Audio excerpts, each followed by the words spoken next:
Hello everyone and I welcome you to Devnomics. आज हम start करने वाली अपनी second book which is macro economics. तो मैक्रो इकोनॉमिक्स क्या है, कैसे इसका इमरजेंस हुआ, इस इकोनॉमिक एजेंट्स कौन कौन से हैं, फैक्टर ऑफ प्रोडक्शन जो कि 4 होते हैं कौन कौन से हैं, डिफरेंट सेक्टर्स इन इकोनॉमी कौन कौन से हैं, और कुछ इंपॉर्टेंट बुक्स और उनके ऑथर्स के बारे में भी हम जानेंगे। सबसे पहले है मैक्रो इकोनॉमिक्स। तो macroeconomics is the branch of economics that studies the behavior and performance of an economy as a whole। पूरी की पूरी इकोनॉमी का हम यहाँ पर अध्ययन कर रहे हैं, उसकी बारे में स्टडी कर रहे हैं।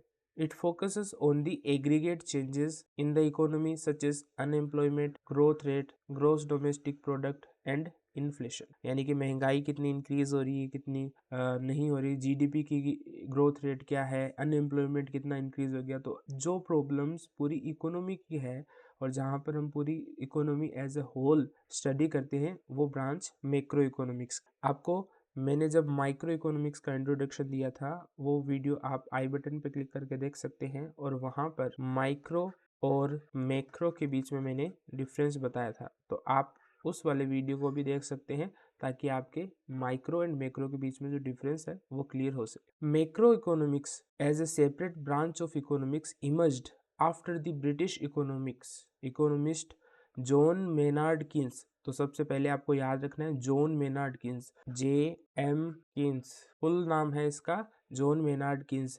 इसने बुक लिखी थी the general theory of employment interest and money, one of the most important book, और ये लिखी गई थी 1936 में। आपको इसका ऑथर का नाम, बुक का नाम और कौन से ईयर में ये पब्लिश हुई थी ये आपको याद रखना है।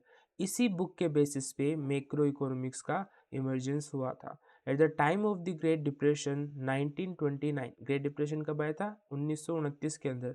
The output and employment level, एक तो प्रोडक्शन लेवल और दूसरा employment level different different countries में बहुत तेजी से ह्यूज अमाउंट से आपका डिक्रीज हो गया था। Demand for goods in the market was low, many factories has stop the production, workers were thrown out to the job. Goods की डिमांड कम हो गई थी मार्केट में, साथ ही साथ फैक्ट्रियों ने प्रोडक्शन अपना बंद कर दिया था, वर्कर्स को जॉब से निकाल दिया गया था।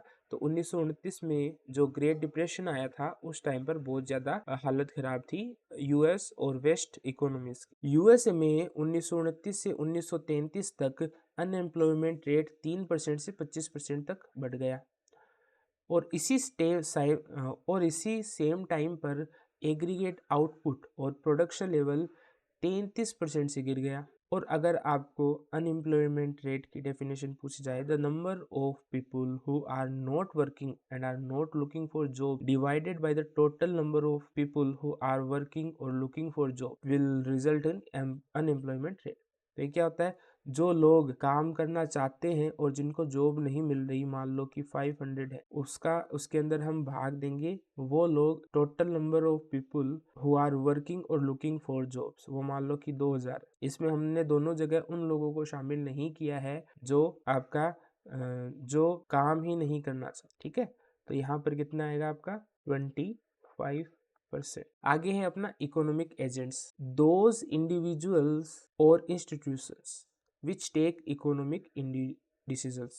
जो भी इंडिविजुअल्स या इंस्टीट्यूशंस हैं जो इकोनॉमिक डिसीजंस लेते हैं, इकोनॉमिक एजेंट्स कहलाते हैं। वो कंज्यूमर्स भी हो सकते हैं, प्रोड्यूसर्स भी हो सकते हैं, गवर्नमेंट, कॉरपोरेशन, बैंक्स, कोई भी हो सकता है। और ऐसे ही आपका अगला टॉपिक है फैक्टर ऑफ प्रोडक्शन।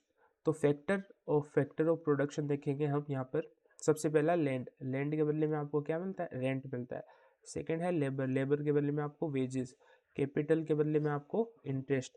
इन तीनों चीज़ों का यूज़ कर कर कौन करता है, एंटरप्रेन्योर यूज़ करता है आपका कैपिटल का, लेबर का, लैंड का, इनका यूज़ करके वो क्या अर्न करता है, प्रॉफिट अर्न करता है। फिर है different sectors in an economy. Firm, सबसे पहला है firm, the production units who used land, labour and capital to produce goods are known as firm. जो भी इन सारी चीज़ों का यूज़ करके प्रोडक्शन करता है वो फर्म होती है। सेकेंड है आपका household, a single individual who takes decision related to his own consumption और फॉर अदर्स, यानी कि कोई भी एक ऐसा व्यक्ति जो अपने लिए कंजप्शन का डिसीजन या अपने परिवार के लिए कंजप्शन का डिसीजन लेता है, हाउस होल्ड कहलाता है।